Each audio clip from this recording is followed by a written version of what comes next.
Hello વેનેઝ્યુના ટીવાય કોમના વિદ્યાર્થી મિત્રો કેમ છો? આપ સૌ મજામાં છો?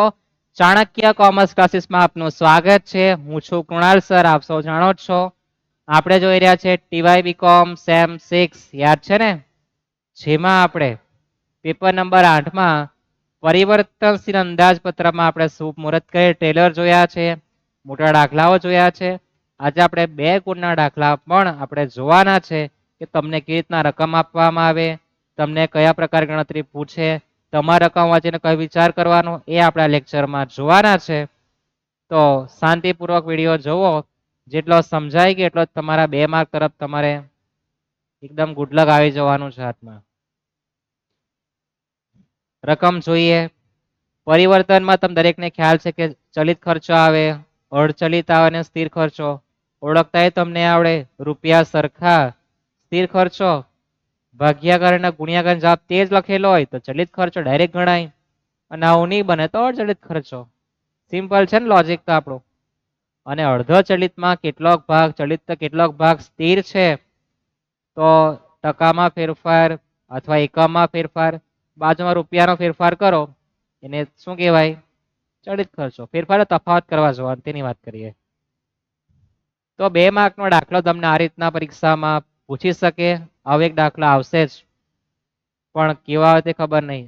અર્ધચલિત પૂછે, ચલિત પૂછે કે સ્થિર પૂછે, પણ એક દાખલો હશે એનો હું તમને ગેરંટી આપું. આટલી તો વાંચીએ. ખોટા આંકડાઓ શોધો. ઉત્પાદન શક્તિ આપણને આપી છે 70%, 80%, 90%. પાવર ક્વેશ્ચન માર્ક, કેટલા રૂપિયા પાવર ખબર ને? 70%. 80% 20,000 છે, 90% 21,750 છે. રકમ દરેક દેખાતી છે ને? મારે જોવી પડશે. આ દેખાતી તો છે જ, થોડી ઝાંખી ઝાંખી છે પણ દેખાતી છે. તો પહેલા તો રૂપિયા સરખા નથી એટલે સ્થિર ખર્ચ તો નથી. તમારે પણ બોક્સ આપ્યું, તમારે બોક્સ બનાવી દેવાનું, જ્યાં વિસ્તારમાં જવાબ લખવા જવાનું. હવે ચલિત ચેક કરીએ. ચલિત ચેક કરવા માટે 20,000 ભાગ્યા કેટલા કરવાના? 80 ગુણ્યા કરો 90 તો 22,500 આવવા જોઈએ. 21,750 એટલે ચલિત ખર્ચો નથી. તો કયો ખર્ચો કહેવાય? અર્ધ ચલિત. ટકામાં ફેરફાર જો આપણે ગણતરી કોના માટે કરવાના છે? પાવર. ટકામાં ફેરફાર 10, રૂપિયામાં કેટલો ફેરફાર? ટકામાં ખબર ને 90 ને 80 દેખાય દરેક ને. ટકામાં 10, રૂપિયામાં કેટલો? 1,750. અને કયો ખર્ચો કહેવાય? ચલિત. તો મારે તો 80 ચલિત ખર્ચો જોઈએ અને 70, બરાબર. પછી સ્થિર ખર્ચો બેનો સંગમ એટલે આપણો કુલ ખર્ચો આવી જાય. તો આપણા હાથમાં કેલ્સી છે 1,750, પોતાના ભાગ્યા કરે એટલે ભાગ્ય કેટલા કરવાના? 10 ગુણ્યા 80 તો 80% એ 14,000 ચલિત કહેવાય. 80% એ મને આપેલા છે કેટલા? 20,000. એનો મતલબ એવો થવાનો છે કે આપણો સ્થિર ખર્ચો કેટલો હશે? 6,000. છે ને? કોમન બુદ્ધિ આપણે માં છે જ. ચલિત ને સ્થિર ભેગા થઈને 20 થતા હોય તો 20 મારી 14 ચલિત તો સ્થિર કેટલો? 6. અને સ્થિર બધામાં કેવો રહે? સરખો જ રહે. ચલો કેલ્સીમાં તમારી પર 14,000 છે જ, છે ને? હવે કેલ્સીમાં 70 પછી બરાબરનું બટન કરો, કેટલા આવે? 12,250. 12,250. કોઈની ઈચ્છા તો આપણે 90 બી ગણી નાખીએ. ચાલો કેલ્સીમાં 90 પછી બરાબરનું બટન નીકળી ગયું મારામાંથી. તો 12,250 ભાગ્યા 70 ગુણ્યા 90 કરો તો 15,750 પ્લસ 6,000 કરે એટલે 21,750 આવી ગયા છે. માત્ર 70% લખવાનું છે તો 18,250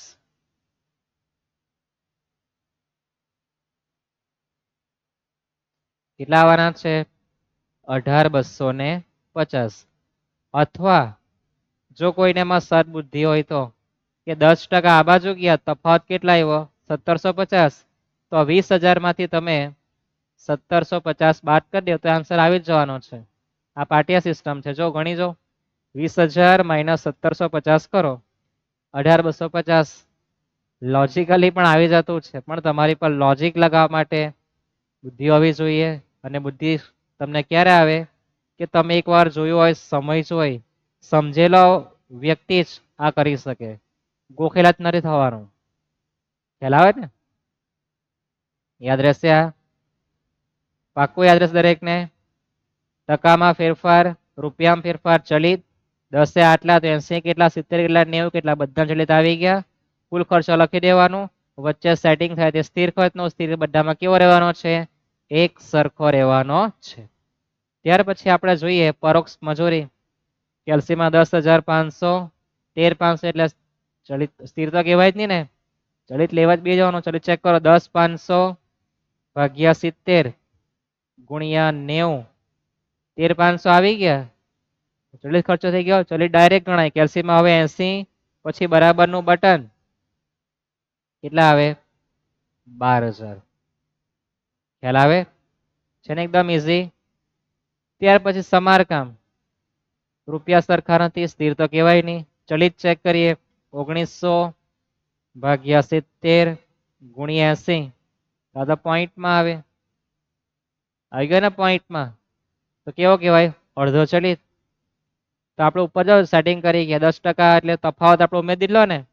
તો અહીંયા તફાવત જો 100 નો છે, તો અહીંયા કેટલા આવશે? 2100. 100 મીડિયમ 2100 આવવાના છે. પણ કેવી રીતના આવે તે આપણે ગણતરી કરીએ. આપણે એની સમારકામની. કોની? સમારકામની. ટકામાં ફેરફાર 70 ને 80, તફાવત કેટલા હોય ટકામાં? 10. રૂપિયામાં ફેરફાર 100 અને શું કહેવાય? ચલિત. સ્થિર ખબર નથી, કુલ આપણે શોધવાના છે. મારી પર 80 જવાબ છે, 70 પણ જવાબ છે. 80 છે 2000 અને 70 છે 1900. તો 100 આ 10 100 તો 80 કેટલા હોય? 800 નહીં 700. ખ્યાલ આવે ને? તો કેલ્શિયમ વાપરો. 100 ભાગ્યા 10 પોતાના ભાગ્યા કરે, ગુણ્યા કરો 80 પછી બરાબર, 70 પછી બરાબર. તો વચ્ચે સેટિંગ કેટલું કેટલું થવાનું? તો જોઈ શકો છો 2000 માઇનસ 800 કરો તો 1200 રૂપિયા તમારો સ્થિર ખર્ચ. કેટલો આવે? 1200 રૂપિયા. યાદ રહેશે આટલું? પાક્કું? તો હવે મારે તો જોઈએ 90, તો 90 900 અને 1200 બરાબર. 2100 કહેવાનું, 2100 નહીં. કેટલા? 2100. હા, યાદ રહેશે આટલું? સમજાય? અને પગાર બંનેમાં રૂપિયા સરખા, તો અહીંયા પણ રૂપિયા કેવા આવવાના છે? સરખા. 4 ખાલી જગ્યા, 2 માર્ક લઈ લેવાના. યાદ રહેશે? પાક્કું? એકદમ પાક્કું ને? તો આપણે એક બીજો દાખલો જોઈએ. બીજો દાખલો ખતરનાક છે ને પછી રાખીએ, આપણે નેક્સ્ટ લેક્ચરમાં જોશું એને. આ ખતરનાક વસ્તુ લાવવાની શાંતિપૂર્વક, એટલે આપણો બેસિક તો કોન્સેપ્ટ ક્લિયર થવો જોઈએ. ત્યાર પછી આપણને કીધું છે કે 70% એ 90,000 છે, 90% 1,08,000 રૂપિયા છે. સ્થિર અને ચલિત ખર્ચ આપણે છૂટા કરવાના છે. તો રૂપિયા સરખા તો મળે જ નહીં, નથી ને?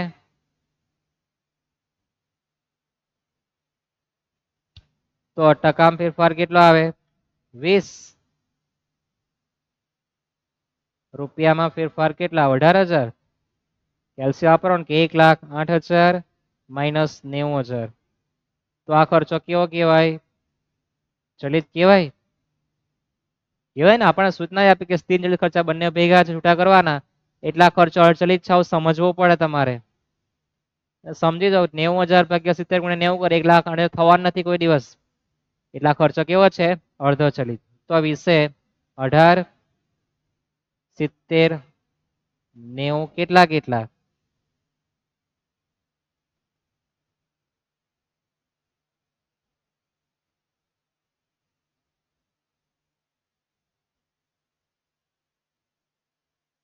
70 છે 90,000,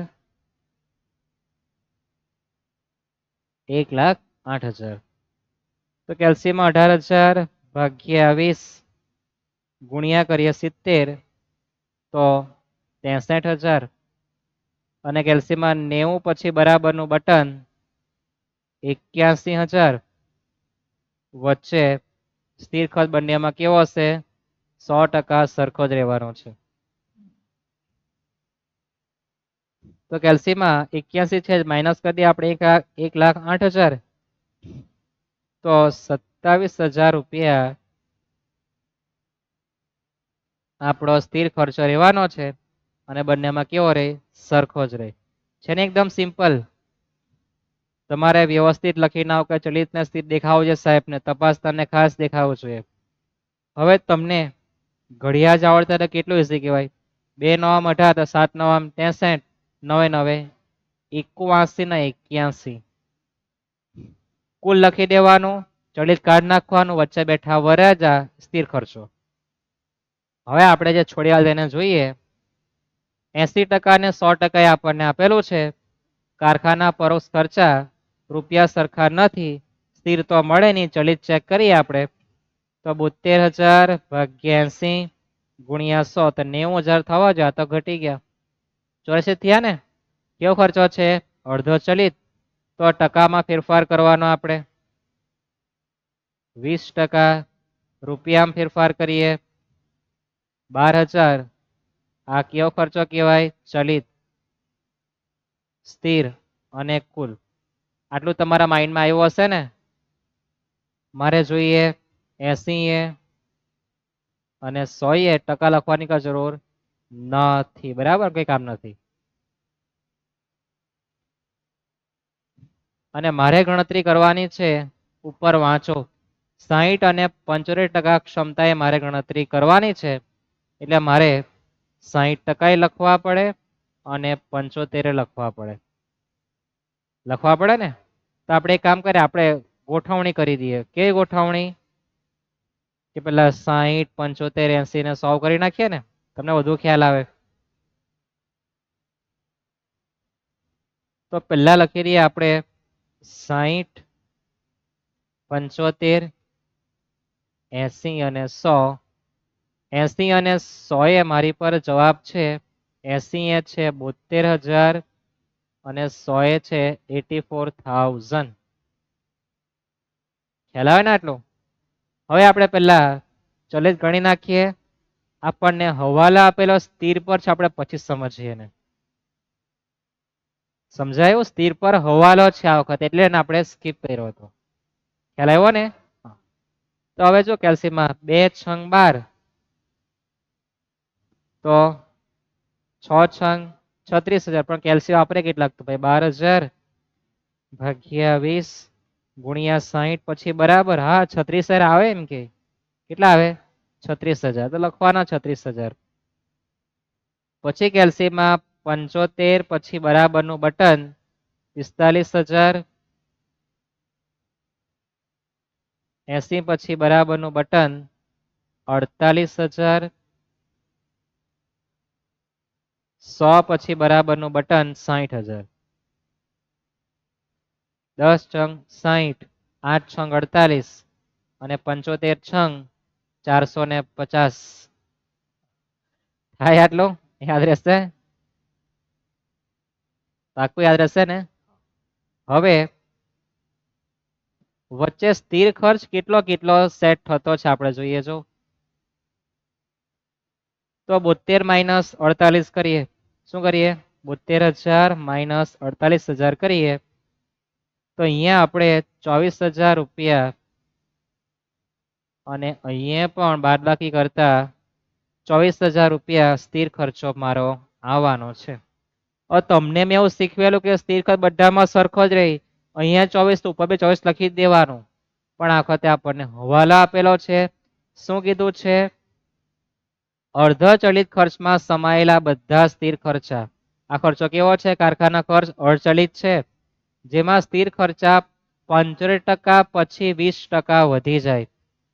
એટલે કે 60% જે સ્થિર ખર્ચો હશે, 75 જે હશે એ 75% ક્રોસ કરે પછી એમાં 20% શું થઈ જાય?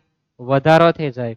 એટલે અહીંયા આપણી પર ધારો કે 100 રૂપિયા હોય તો અહીંયા પહોંચતા સ્થિર ખર્ચો 120 થઈ જાય એમ કે આપણે સમજીએ.